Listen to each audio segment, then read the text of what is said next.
राधणवासी अब्दुल मजीद लाशारी अब्दुल हमीद लाशारी पुट Abdullah Lashari press club राधण पहुंची पंहिंजे साले इमदाद लाशारी ख़िलाफ़ एहतजाज कंदे चयो त राधण में मुंहिंजी मिल्कियत जंहिंमें टेलीनॉर टावर ऐं 7 दुकान ठहियल आहिनि। इमदाद लाशारी मिल्कियत जी लालच में कुछ साल अॻु असां सां गॾिजी शहाबुद्दीन लाशारी ऐं ॿियनि ख़िलाफ़ एहतजाज कयो हो, जंहिंखां पोइ असांखे ब्लैकमेल करे 2 करोड़ रुपयनि जे घुर कई। मां खेसि चयो त असां ग़रीब आहियूं, 2 करोड़ तोखे छा ॾियूं।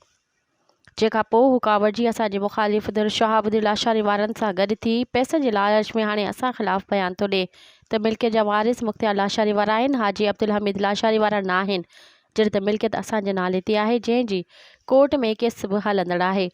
इमदाद लाशारी खे असांजे मुखालिफ़ धुर वारनि 2 करोड़ जी लालच ॾिनी आहे, जंहिंजे करे हू पुलिस ज़रिए असांखे हिरास थो करे। असां बस वारनि SSP दादू आला अदलिया खे अपील था कयूं त असांखे इमदाद लाशारी मां जान जो ख़तरो आहे, असांखे तहफ़ुज़ ॾेई इंसाफ़ फ़राहम कयो वञे। मज़ीद ख़बरनि ऐं तफ़सीलात लाइ विज़िट कयो असांजी वेबसाइट www.awamiNewsHD.com ऐं ॾिसंदा रहो अवामी न्यूज़ HD।